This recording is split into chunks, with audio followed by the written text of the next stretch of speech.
हाँ जी सर, हमें यहाँ पर बेसिकली तो लैपलास में तो कुछ एक फॉर्मूले को याद रखना है। पहला है हमारे पास बेसिकली एफ प्लस एस बराबर है Laplace of the minus T into F T, और एफ डबल एस मतलब कि आ जाएगा हमारे पास बेसिकली तो लैपलास ऑफ दी तो टी स्क्वायर एफ टी, और एफ हमारे पास ये तो ट्रिपल एस एस आ जाएगा Laplace of the minus T cube F T, और एफ का पावर एन एस आ जाएगा हमारे पास माइनस वन का पावर एन, तो लैपलास ऑफ दी तो आ जाएगा आपके पास बेसिकली टी का पावर एन एफ टी। ठीक है,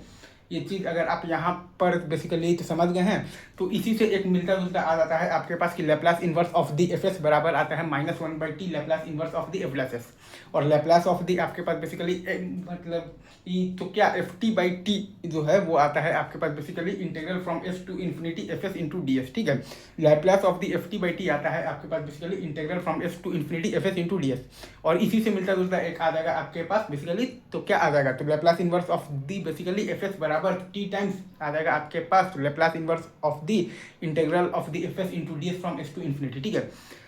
अब आप ये जानते हैं कि बेसिकली आपके पास यहाँ पर एफ एन टी का लैपलास हो जाएगा आपके पास s to the power n f s minus s to the power n minus one f zero minus s to the power n minus two f dash zero minus s to the power n minus three f double dash zero और dot और minus आ जाएगा आपके पास basically f का power n minus one zero. ठीक है,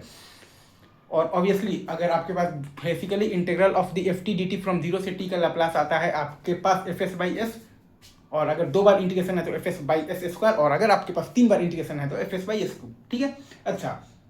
अब आपको ये सब बेसिक रिजल्ट्स आपको अच्छे से आने चाहिए। लाइक ये साइन ए टी का आता है आपके पास basically a by s square और प्लस ए स्क्वायर, और कॉस ए मतलब कि ए टी का आता है आपके पास एस बाई एस स्क्वायर और प्लस ए स्क्वायर, और sine of the h a t का आता है आपके पास ए बाई आता है आपके पास बेसिकली एस स्क्वायर और माइनस आता है आपके पास बेसिकली ए स्क्वायर, और cos of the h a t का आता है आपके पास basically s by s square minus a square, और ई डिवार ए टी का आता है आपके पास one by s minus a, और टी डिवार अल्फा का आता है आपके पास बेसिकली तो gamma function of the alpha और प्लस वन और by s to the power alpha और प्लस वन, और टी डिवार एन का आता है आपके पास बेसिकली अगर एन आपके पास बेसिकली इंटीजर है तो factorial n by s to the power n और प्लस वन, और वन का हम लोग जानते हैं कि वन बाई एस होता है, और टी का हमारे पास वन बाई एस स्क्वायर होता है, और डेल टी माइनस ए का ई माइनस ए, और डेल टी का वन, और gamma function of the half आता है हमारे पास बेसिकली तो रूट पाई, और gamma function of the basically हम लोग यहाँ पर बेसिकली एन प्लस वन लिखते हैं n times gamma function of n, और अगर एन आपके पास बेसिकली इंटीजर है तो gamma function of the n आ जाता है आपके पास basically factorial of the n minus one, right.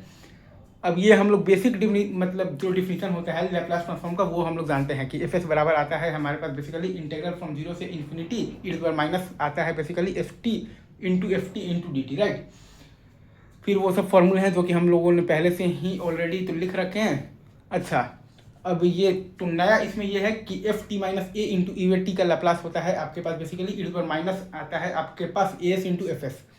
मैंने ये कहा कि f t minus a into e t का लैपलास आता है आपके पास basically e to minus a s into f s, और आपके पास f t into e t का लैपलास आता है आपके पास बेसिकली ई टू माइनस आता है ए s into Laplace of the F of the T plus है। और अगर एफ टी आपके पास दिया हुआ है कि पीरियोडिक फंक्शन है जिसका कि आपके पास फंडामेंटल ये पीरियड मतलब दिया हुआ है कि टी है, तो तब आपका एफ टी का लैपलास आता है one by one minus e to minus f t into integral from zero से t f t into e to minus f t into d t, that's it. ठीक है, इतने आपको फॉर्मूले याद होने ही चाहिए।